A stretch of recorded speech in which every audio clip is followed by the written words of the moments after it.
Bismillahirrahmanirrahim. Assalamualaikum warahmatullahi wabarakatuh.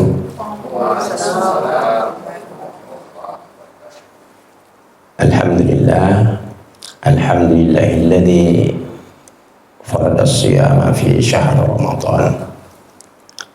Wassalatu wassalamu ala sayyidina wa habibina wa syafi'ina wa maulana Muhammad wa ala alihi at-tayyibin al-athhar wa ashabil hadin al-abrar wa man tabi'ahum bi ihsanin ila yaumiddin, amma ba'du. Syukur alhamdulillah, pada siang hari ini kita sama-sama menyempatkan diri kita untuk sholat zuhur berjamaah, walaupun bukan di masjid tapi tempat yang juga kita sangat cintai, yaitu di ruangan musalla PT Tazkiyah Global Mandiri. Syukur alhamdulillah, perbanyaklah salawat kita kepada baginda kita Rasulullah sallallahu alaihi wasallam. Tanpanya juga kita tidak bisa seperti sekarang ini. Allahumma salli ala Sayyidina Muhammad. Saudara-saudaraku semua yang saya muliakan, terkhusus yang kita hormati Presiden Direktur dari PT Tazkiyah Global Mandiri, saudaraku Al-Ustaz Ahmad Yani Fakhruddin. Terima kasih untuk semuanya telah mengajak saya kembali untuk duduk bersama, bercerita tentang hal-hal yang baik, tentang amalan-amalan di dalam ibadah kita sehari-hari kepada Allah Subhanahu wa Ta'ala. Tadi disampaikan bahwa tema yang kita akan bicarakan pada kesempatan kita hari ini adalah tentang puasa. Ya, puasa itu dalam bahasa Indonesia, yang di dalam bahasa Arab kita biasa sebut dengan as-siyam atau as-saum. Mengenai puasa ini, Allah Subhanahu wa Ta'ala berfirman, ya ayyuhalladzina amanu kutiba alaikumus-siyam kama kutiba alal ladzina min qablikum la'allakum tattaqun. Wahai orang-orang yang beriman, telah dituliskan, telah diharuskan kepada kalian semua berpuasa sebagaimana puasa itu telah dituliskan, telah diharuskan kepada orang-orang sebelum kalian agar kita menjadi orang yang bertakwa. Jadi jelas sekali bahwa tujuan puasa diperintahkan itu adalah agar kita menjadi orang yang bertakwa. Dan takwa itu adalah setinggi-tingginya derajat. Tidak ada derajat yang lebih tinggi daripada derajat takwa. Dan jelas balasannya dari Allah Subhanahu wa Ta'ala. Puasa itu sendiri adalah al-imsak. Al-imsak dalam bahasa Arabnya tentunya, yang diartikan sebagai menahan dari melakukan sesuatu. Itu secara umum. Apa maksudnya puasa kita? Puasa kita itu bermaksud menahan diri kita dari segala yang dapat membatalkannya, mulai dari terbit fajar hingga terbenamnya matahari. Tentu diiringi dengan niat dan diikuti dengan syarat-syarat yang bisa membuatnya menjadi sah. Nah, itu puasa. Puasa, nah kalau begitu puasa bisa kita lihat kalau kita perhatikan puasa kita dalam keseharian kita, melihat juga ayat-ayat Al-Quran dan hadis-hadis dari Rasulullah Sallallahu Alaihi Wasallam. Puasa artinya menahan itu ada dua yang kita tahan, dalam bentuk lahirianya dan bentuk batinianya. Ya, lahirianya tentu berkaitan dengan tubuh kita atau fisik kita. Nah, yang mana itu ya menahan diri dari makan dan minum, menahan lapar dan dahaga, tentu di siang hari Ramadan. Nah, kemudian ya menahan hubungan suami istri di siang hari Ramadan. Itu batinianya, itu lahirianya. Tetapi di sisi lain ada yang ditahan, yang kita sebut dengan sisi batiniah, atau lebih jauh lagi kita bisa sebutkan sebagai sisi ruhanianya. Nah, yang mana yang dimaksud yaitu ya menahan diri kita dari sifat-sifat yang jelek, apakah itu dusta, berkata sesuatu yang palsu, bersaksi palsu, berbuat keji, atau mungkar, angkuh, ujub, merasa benar sendiri. Kemudian ada namanya hasad, iri dengki, ada sombong, ada ria. Artinya itu adalah penyakit-penyakit hati. Ada lagi apa yang dalam hadisnya itu? Ghibah wan namimah. Ghibah itu menceritakan hal-hal yang buruk orang lain. Namimah itu mengadu domba. Itu semua adalah penyakit-penyakit yang biasa muncul di dalam hati kita. Jadi penyakit dada atau penyakit hati. Itu semua yang ditahan di dalam melaksanakan ibadah puasa. Jadi ada yang kita istilahkan lahiriah dan ada batiniah. Apalagi berikutnya yang berkaitan dengan itu. Ada hadis apa fungsi daripada puasa yang diperintahkan oleh Allah Subhanahu wa Ta'ala untuk kita. Dalam sebuah hadis riwayat dari Rasulullah Sallallahu Alaihi Wasallam itu beliau bersabda, asyamu junnah. Puasa itu adalah benteng, adalah perisai. Ini fa idza kana ahadukum sha'iman fala yarfus wala yajhal fa ini mru'u syatamahu aw qatalahu falyakul inni sha'im. Jadi puasa itu adalah perisai atau benteng kita. Apabila ada seseorang yang berpuasa, lalu kemudian tentu apabila ada seseorang yang berpuasa, fala rafath, jangan bicara yang tidak senonoh, yang jelek-jelek, bicara seks bahkan dilarang semua. Dan jangan juga berlaku jahil. Ya, berlaku jahil itu ya macam-macam. Termasuk yang saya katakan tadi, semua yang ada kaitannya dengan penyakit hati atau mengganggu orang lain dengan kalimat-kalimat yang bisa membangkitkan kemarahan. Itu yang dimaksud dari hadis itu.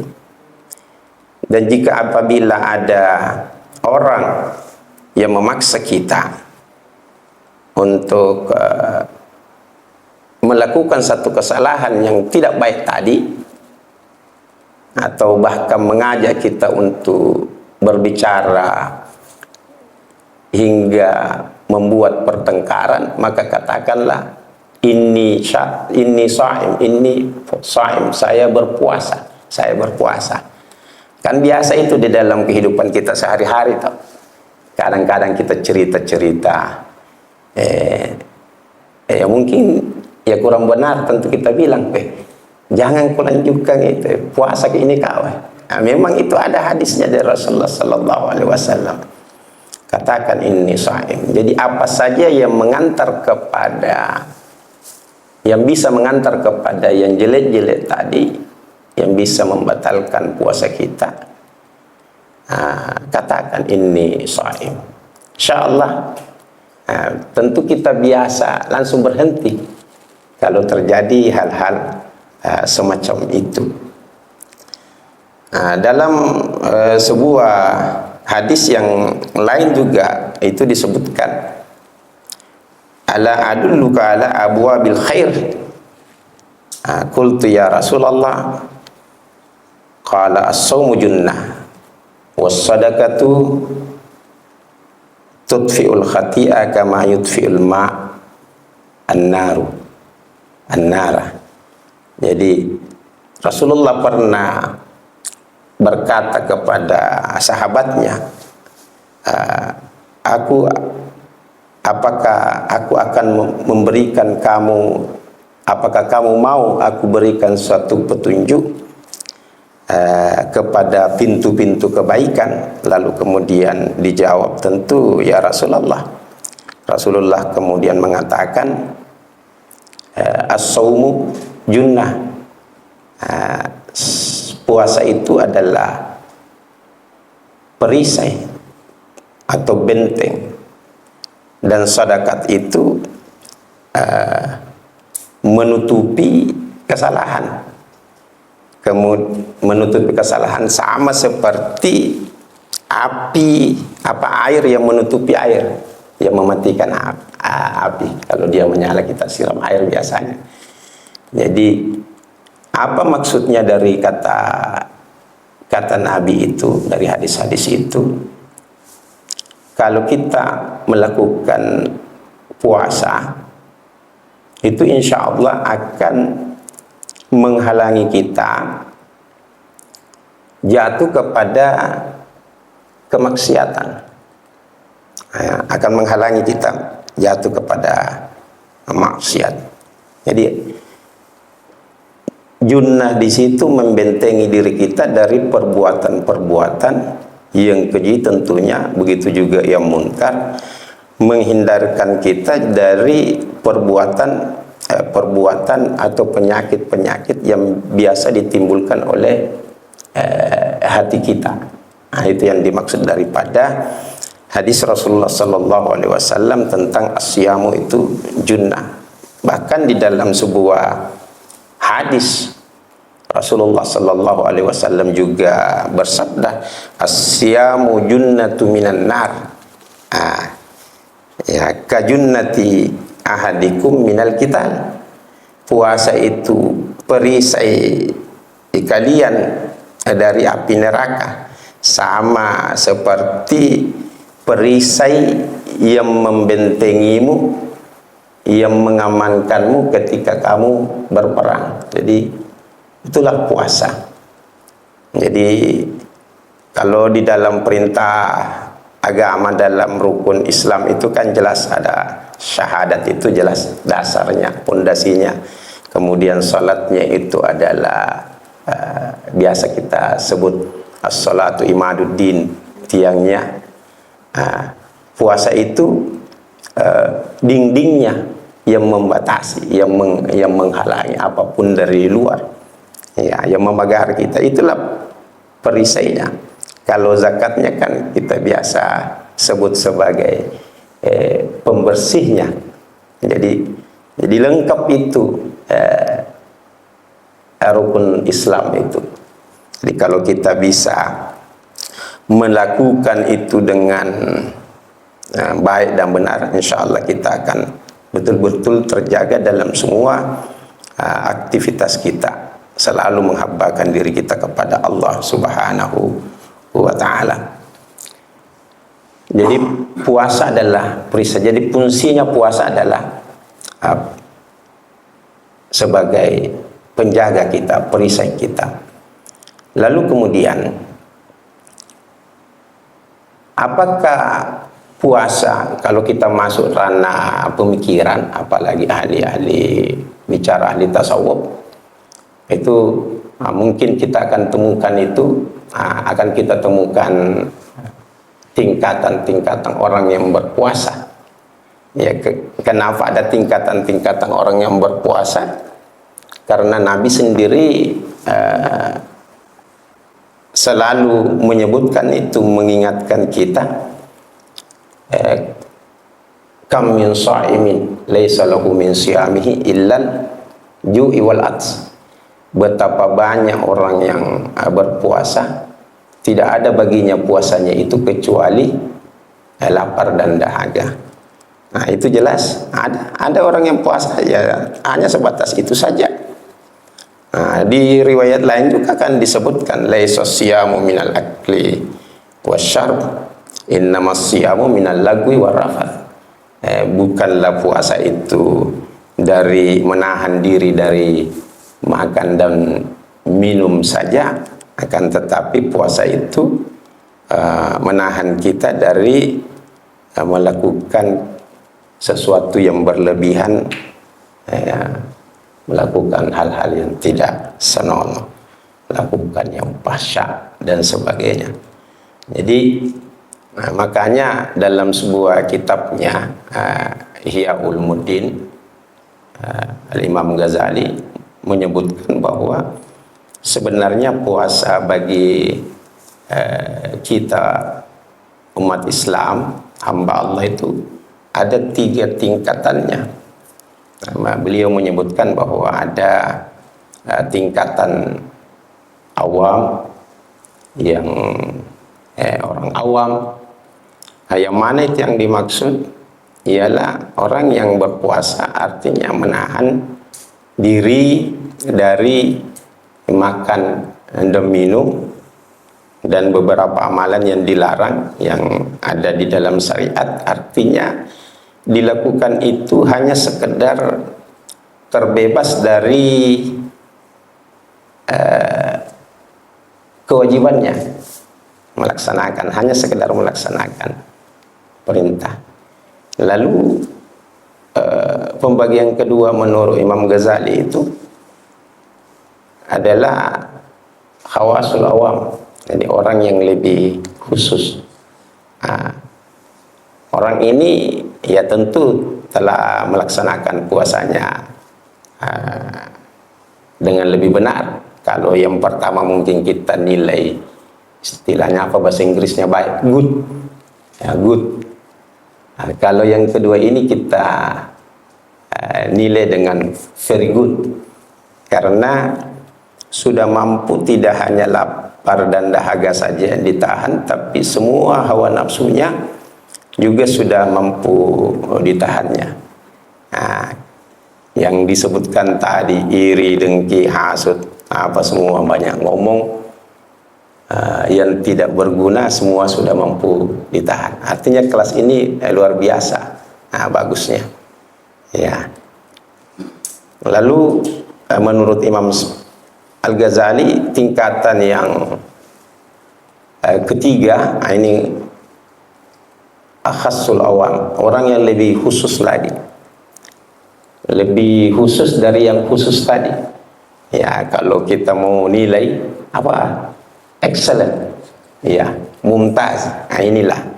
Jadi yang mumtaz ini tidak hanya bisa menahan lapar dan dahaganya, tapi tentu sudah mampu menahan hawa nafsunya. Semuanya sudah lengkap. Kemudian dia tambah lagi karena kekuatannya, zikirnya, doa-doanya, dia sudah sangat dekat dengan Allah hingga sedetik pun di dalam berpuasa itu tidak pernah lupakan Allah Subhanahu wa ta'ala. Yang terakhir ini ya hanya orang-orang yang dikelompokkan sebagai orang-orang yang saleh, para wali-wali Allah, ya, sufi-sufi Allah, dan tentu para nabi lebih utama di dalamnya. Nah, cuma kita tidak tahu di kelompok mana kita. Ya, apa kita di kelompok pertama orang awam, atau yang di tengah-tengah, atau yang terakhir. Yang di tengah-tengah awal sudah luar biasa itu kalau kita bisa dapat, karena dalam kehidupan kita sehari-hari masih susah kita tidak terlepas dari yang namanya bicara-bicara, cerita orang lain, masalahnya ada di hadapan kita. Jadi berusahalah. Nah, saya dari awal sejak saya mendengar nama tazkiyah itu, hati saya luar biasa dengarkan itu, karena maknanya tazkiyah itu luar biasa, penyucian, pembersihan diri, dan membuat diri lebih cerdik dari orang biasa. Itu luar biasa makna-maknanya itu. Kalau kata tazkiyah saja itu dibahas itu tidak selesai itu kalau cuma sehari dibahas itu. Begitu luar biasanya. Jadi termasuk puasa yang dilakukan ini, kalau kita usahakan semaksimal mungkin, kita akan capai kepada ini tazkiyatun nafs. Jadi arahnya pun pengajian-pengajian kita yang dilakukan oleh bos kita di sini itu luar biasa. Ini bagian daripada saya banyak teman-teman yang lain yang juga punya travel, tapi jarang sekali saya dengar ada postingan-postingan yang betul-betul membimbing jamaah dan membimbing pegawai-pegawainya seperti yang kita lakukan di sini. Jadi itu tahapan-tahapan. Lalu tidak ada satu amalan yang diperintahkan oleh Allah Subhanahu wa Ta'ala, apalagi itu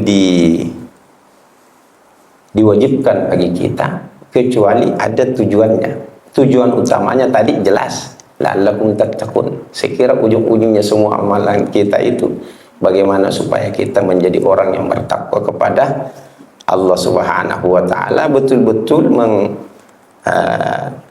membuat diri kita sebagai orang yang taat, ya, sebagai hamba tulen istilahnya. Tentu ada hikmah-hikmah atau manfaat yang bisa kita ambil dari amalan puasa itu, dari perintah berpuasa itu. Iya. Yang pertama, puasa itu mendidik kita senantiasa ikhlas, senantiasa bisa menjadi orang yang jujur, bisa menjadi orang yang amanah. Jadi puasa itu membimbing kita ke sana. Bagaimana tidak, puasa itu melatih keikhlasan kita, karena hampir-hampir semua ibadah yang diperintahkan oleh Allah Subhanahu wa Ta'ala. Tazkiyatul, tenang di setiap langkah.